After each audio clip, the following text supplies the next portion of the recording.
Vale, benvinguts en el primer videotutorial del Lightroom 5. Com vaig comentar ja a la presentació de la sèrie de videotutorials, el que faré bàsicament en el primer videotutorial, i espero que sigui molt curt, és bàsicament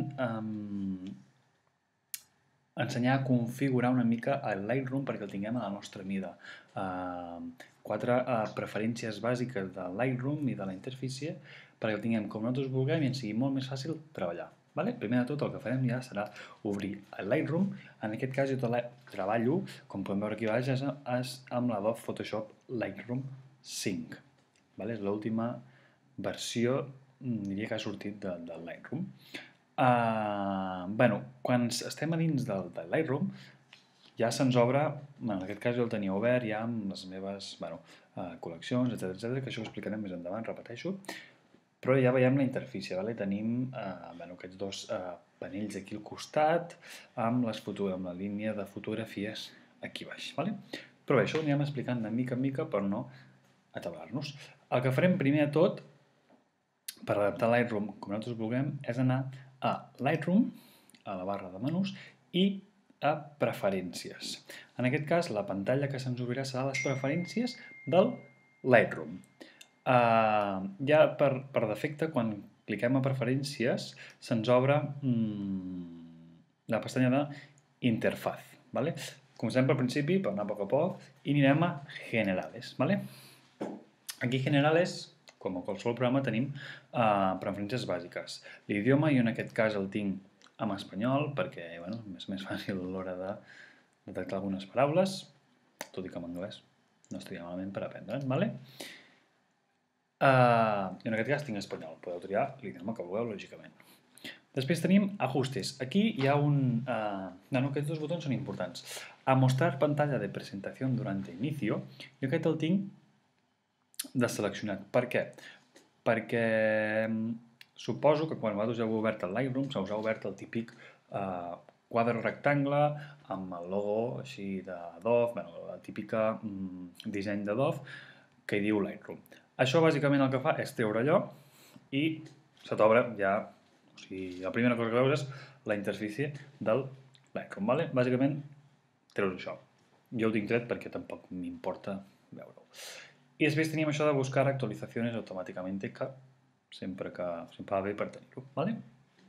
Després, la següent pantalleta que tenim aquí, hi diu catàlogo por defecto. Això que fa Lightroom, cada cop que obris el Lightroom, se t'obrirà el catàleg, aquí has de seleccionar, perdoneu, el catàleg que vols que se t'obri. És a dir, jo per exemple, aquí tinc seleccionat catàlogo más reciente, i per tant cada cop que obri el meu Lightroom se m'obrirà l'últim catàleg que hagi obert. Això és una bona solució si en teniu un, que és l'ideal, també en parlarem més endavant, però si en tinguéssiu més d'un, podeu seleccionar l'opció de preguntar a l'iniciar Lightroom i cada cop que inicieu el Lightroom podreu seleccionar a quin catàleg voleu treballar. I en aquest cas, com que només tinc un catàleg on tinc totes les meves fotografies i on treballo sempre, tinc catàlogo más reciente. ¿Vale? Després tenim aquesta pantalleta d'opcions d'importació. Aquí, bàsicament, el que definim són, quan importem fotografies en el Lightroom, quines característiques volem. La primera opció és que quan tu introdueixes una targeta en el teu ordinador, et surti, si tens el Lightroom obert, et surti el quadre de diàleg d'importació. És a dir, quan tu connectis la targeta i tinguis el Lightroom obert, et redirigeixi directament a la pantalla d'importar les fotos. És còmode, sí. I les altres són característiques que, bé, no són massa importants a l'hora de treballar amb el Lightroom, la veritat, des de la meva opinió. Potser el que és important és aquest que diu ignorar nombres de carpeta generados por la cámara al asignar nombres de carpetes. És a dir, que el Lightroom no t'agafi les càmeres que es creen a la targeta, és a dir, el DCIM i aquelles coses, i per tant tu posis les carpetes que vols. Això pot estar bé. I l'últim també està bé perquè, com tots sabem, a les opcions de càmera hi ha un format per disparar que és RAW més JPG. Això el que fa és que els arxius JPG i els arxius RAW te'ls tracta de manera diferent, és a dir, RAW i JPG, no t'ho ajunta. I això no ho tinc seleccionat bàsicament perquè mai disparo amb RAW més JPG perquè és una tonteria. O dispares amb JPG o amb RAW. ¿Vale? Després tenim una pantalla de sonidos de finalització. Ja ho veieu, ningú sonido. I els altres, res. Aquí tenim ajustes de catàleg, que això en parlarem en un altre vídeo tutorial perquè també és important. Anem a la següent, ajustes preestablecidos.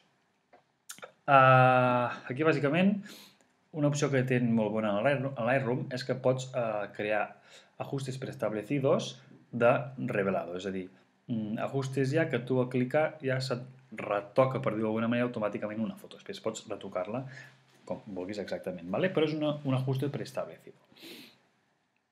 Aquí, bàsicament, selecciones bueno, el que hi ha aquí, aplicar ajustes de tono automático si vols que se't faci automàticament, o aplicar mezcla automàtica al convertir blanco i negro la primera vez, és a dir, quan tu cliques a blanco i negro, que et faci ell una primera versió de blanc i negre segons el Lightroom. ¿Vale?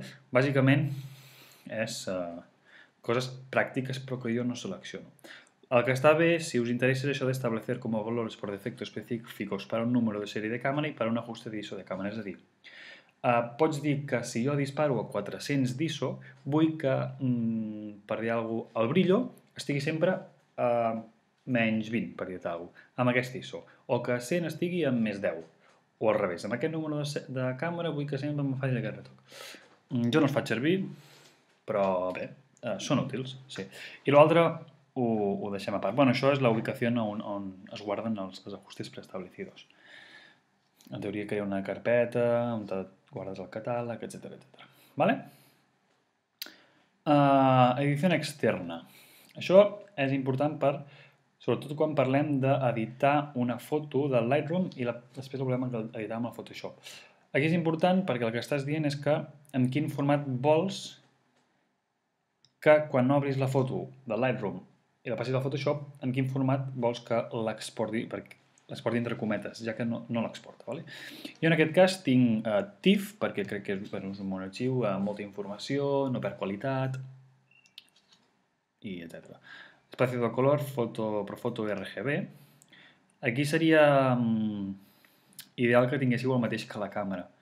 I en aquest cas hi tinc Adobe RGB 1998, diria, si no recordo malament. Per tant, aquí s'hauria de canviar. Profunditat de bits, la mateixa, i resolució, etc. I el mateix aquí, però aquest no el toco perquè sempre, si fas una foto és a Photoshop, no en un altre programa. ¿Vale? Després, administració d'arxivos. Bé, aquí, sincerament, no hi ha res a comentar. Res. Importació, creació d'NG... No, res a comentar. Anem directe a l'interfaz. Aquí és important, perquè aquí ja comencem a personalitzar la nostra interfície del Lightroom. Coses petites, podríem dir-li tonteries, però, bueno, poden ajudar. Primer tenim paneles. Aquí ens estem referint a això d'aquí al costat, aquests panells. ¿vale? En aquest cas, el que fem és marques de fin. Es refereix, pots seleccionar ninguna per defecte o floridura pequeña. En això ens referim en aquestes marques que ens sortiran aquí, ara quan posi floridura pequeña. ¿Vale? Marca de fin es refereix a això d'aquí, aquesta tonteria realment que ens apareix aquí baix. Per tant, a mi, com que no em diu res això, ninguna. I tamaño de fuente, el que voleu. Luz de fondo, aquí en aquest cas, és per allà on sigui el... Luz de fondo, que, bueno, jo tinc negre perquè és el que hi havia per defecte i la veritat mai l'he tocat. I ja està. Després tenim el fondo, pots triar el color de fons que vulguis, pots posar negro, blanco... Sincerament, tampoc l'he tocat mai perquè no em molesta el mateix que hi ha. Per tant, no m'importa i cap problema. ¿vale? I el mateix amb això, sempre ho he tingut per defecte. Després tenim entrada de palabras clave. Una opció que molt interessant és això de palabras clave. Tu, quan el tema d'organitzar, que també ho comentem quan comentem tot el tema de quan importem les fotos, l'organització, etc., hi ha aquest tema de palabra clave. Això vol dir que a tu en una foto li pots seguir un seguit d'etiquetes, hashtags, per dir-ho d'alguna manera, per tant que ho tinguis tot molt més ben organitzat i puguis trobar les fotografies molt més ràpid. En aquest cas estàs dient que per separar una palabra clave d'una altra utilitzis una coma o espais. Això és indiferent. I després l'altre, res important, la veritat. I en aquesta opció i en aquesta versió de Lightroom tenim la Lightroom Mobile.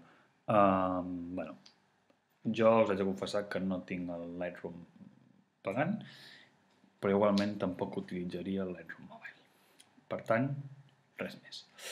Vale, doncs fins aquí el primer videotutorial de Lightroom 5. Bueno, heu vist que és un programa, de moment no hem vist gaire cosa, la veritat, del programa, perdoneu, però, bueno, ja hem vist almenys com és la interfície, així per sobre, una passada ràpida, i 4 opcions bàsiques que s'han de mirar abans de començar el programa. Ja sabeu, qualsevol dubte que tingueu, no dubteu en enviar-me un correu a fotografiapau.seti@gmail.com. Aquí sota us surt el mail i qualsevol dubte, qualsevol cosa intentaré solucionar. Així doncs ens veiem en el pròxim tutorial, que ja parlarem sobre preferències, sí, un altre cop, però del catàleg. Així doncs, fins al pròxim tutorial. Merci.